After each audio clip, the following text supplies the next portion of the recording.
বিশ্বনবী মুহাম্মদুর রাসূলুল্লাহ সাল্লাল্লাহু তাআলা আলাইহি ওয়াসাল্লাম ফরমায়, তোমার হরুতারে জন্য কোরআনের শিক্ষা শিক্ষিত বানাও, দ্বীনি শিক্ষা জমিন খানো শিক্ষিত বানাও। কারণ তুমি মা যখন জমিন থেকে মারা যাইবাই, তুমি বাবা যখন জমিন থেকে মারা যাইবাই, দুনিয়ার বেসা বলে দোয়া করিয়া তোমার যত জন্য তো রাস্তা ওখানে কইয়া দিতে পারবা। এর তাকি তোমার ছেলে যদি তোমার কবর দ্বারা গিয়া সূরা ইখলাস 3 বার পড়িয়া, সূরা তাকাসুর 1 বার পড়িয়া, সূরা ইয়াসিন 1 বার পড়িয়া, যদি তোমার ছেলে একটা বার আল্লাহর আদালতের সামনে হলা তোমার এই দোয়া করিলাই, আল্লাহ আওলাদের দোয়ারে 100% কবুল করিয়া তুমি মা বাবারে মাফ করিয়া জান্নাত দিব। সুবহানাল্লাহ। এটা দিও ইংলিশ মিডিয়ামে দিবার আগে আরবি মিডিয়ামে ওখানে দিও, যেখানে কোরআন হাদিস শিখতে পারে। তারা ওটা আছে মেসাবার বেতন 4,000 টাকা, 5,000 টাকা, হরুতা 100 টাকা। ওলা নি ভাই, ও 5,000 টাকা আপনি দিতে 3 মাস বাকিও থাকে মাঝে মাঝে মেসাব হলো।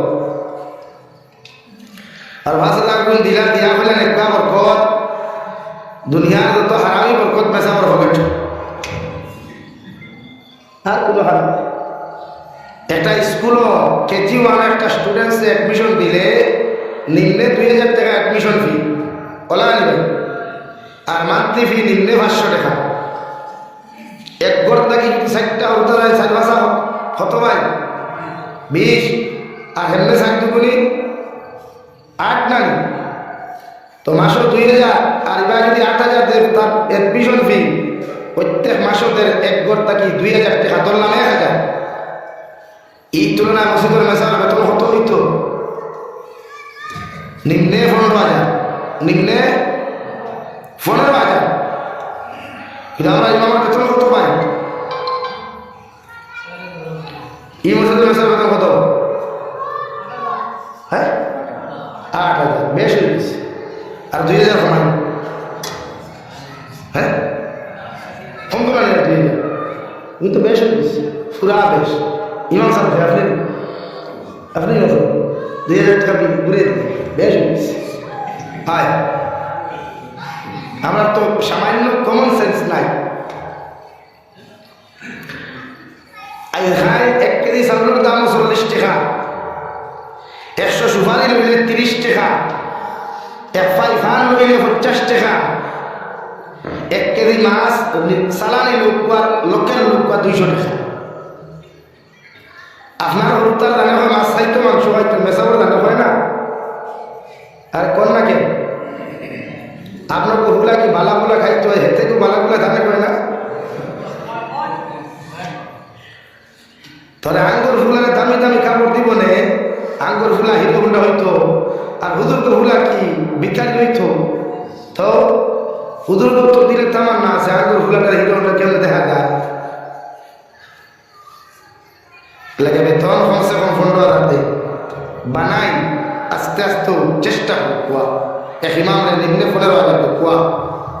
আরে ভাই এক ইমাম 24 ঘন্টা ডিউটি করেন, রাত 12টায় কোনো কোনো ফেটের মধ্যে তুলে মুল্লার কোন থেকে চালাইয়া লইয়া যাওয়া লাগে।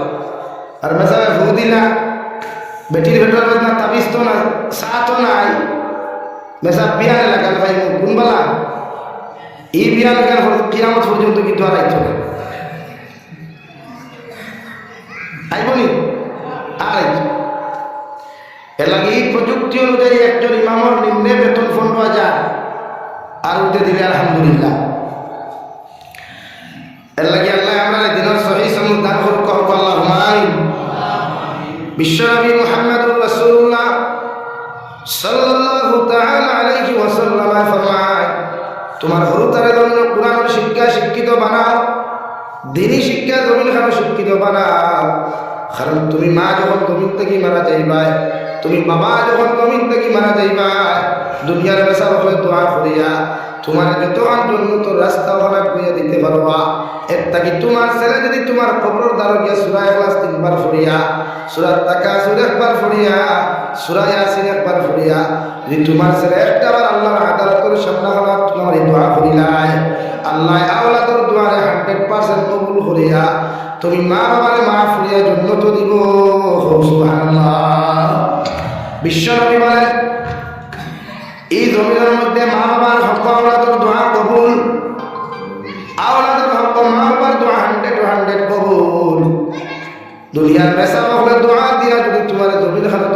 করতে চাই দেওয়াই এই দোয়ারে আল্লাহ কবুল করতেও পারে না করতেও পারে। মগর মা আর বাবা যদি বলেন আল্লাহ আমার সন্তান লাগে আমি বাবা তোমার সামনে হাত তুলে দোয়া করিয়া আপনি আল্লাহ আমার মা বাবার আমার আওলাদের হেফাজতে রাখিও।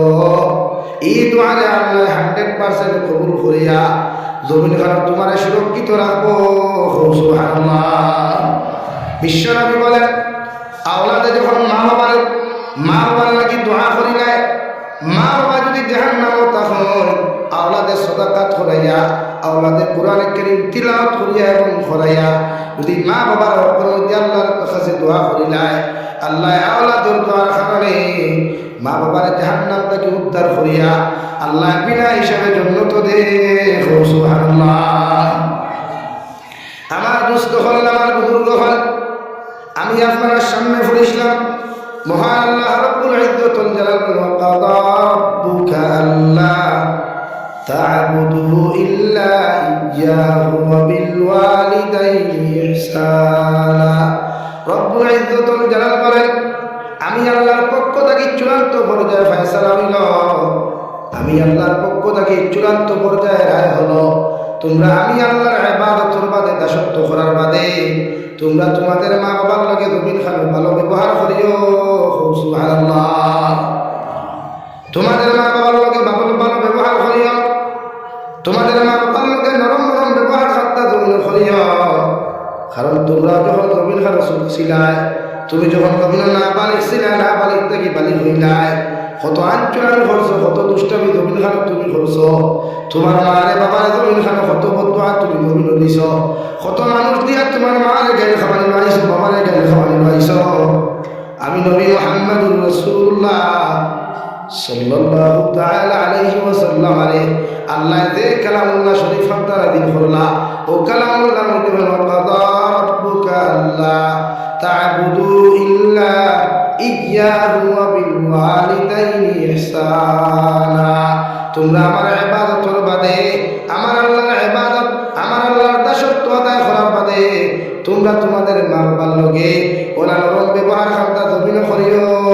সুবহানাল্লাহ। ইম্মা ইয়াবলুগান্না ইনদাকাল কিবারা আহাদুহুমা আও কিলাহুমা ফালা তাকুল লাহুমা। রব্বুল ইজ্জতুল জালাল বলেন তুমি আওলাদ যখন জমিন বড় হইবাই, তুমি আওলাদ যখন জমিন বালিগ হইবাই, তোমার শরীর বড় হইব, জমিনের মধ্যে হাত বড় হইব, তোমার পা বড় হইব, মুখগুলা জমিনের মধ্যে বড় হইব, আমি আল্লাহ তোমাদেরকে হইয়া দিয়া আর তোমার মা জমিন খাবো বৃদ্ধ হয়ে দিবা গিয়া যদি বড় হওয়ার বাদে তোমার তার মা বাবার মধ্যে যদি একজন জমিনের মধ্যে জীবিত হইলাম অথবা দুইজনটাও যদি জমিন খাবো জীবিত হইলাম, আমি আল্লাহ হইয়া দিয়া তোমার মা বৃদ্ধ হওয়ার বাদে তোমার বাবা বৃদ্ধ হওয়ার বাদে ওনাদের জবান ওখান টেঙ্কা হয়ে দিব গিয়া ওনাদের মিজাজ ওখান তুমি কড়া হয়ে দিব। এরকম ছোট্টবেলা তুমি থাকতে তোমার মিজাজ কড়া আসলো, তোমার ছোট্টবেলা তোমার জবান যেমন জমিন খানো টেঙ্কা আসলো, আমি আল্লাহ হইয়া দিয়া তুমি যখন বড় হয়ে দিবাই গিয়া তোমার মার বয়স হইব, তোমার বাবার বয়স হইব, এরা হকলোর আওয়াজ খান্তা জমিনে সহ্য করতে পারতা না, হকলোর চুলামি টেঙ্গামিগুলা সহ্য করতে পারতা না। ইলা যদি তোমার হয় কোনো আচরণ তোমার লোকে করিলাই, তোমার বাবা ইলা কোনো সমাবেশ ইলা কোনো মজমুআ ইলা কোনো যদি ব্যবহার তোমার লোকে জমিন খানো করিলাই, যে ব্যবহার শুনিয়ে আসলে তুমি কষ্ট পাইবার কথা, মগর আল্লাহ কথা উফিউ ওয়ালা তানহারহুমা। তোমার মার আচরণ দেখিয়া তোমার বাবার ব্যবহারের প্রতি তুমি অতিষ্ঠ হইয়া এই জমিন খানো তুমি কোনো সময় জমিন খানো তোমার হইয়া দিয়া এই জমিন কোনোদিন মুখ শব্দ হত্যা ব্যবহার করিও না, বরং ও ব্যবহার হাম তুমি জারি করিও। ওয়াকুল লাহুমা কাওলান কারীমা। তোমার মা যদি কটু কথা কই নাই, বাবা যদি তোমার জমিন খানো কটু কথা কই নাই, আমি আল্লাহ তোমার হইয়া দিয়া তুমি আওলাদে খুব শব্দ খান্তা জমিন খানো ব্যবহার না করিয়া ও জমিন খানো তুমি নরম ব্যবহার খান্তা তুমি আচরণ করিও, ওলা নরম ব্যবহার আচরণ করিও, তাতে তোমার মায়ের জমিন আরাম পাই। সুবহানাল্লাহ। সাল্লাল্লাহু আলা মুহাম্মদ সাল্লাল্লাহু আলাইহি সাল্লাল্লাহু আলা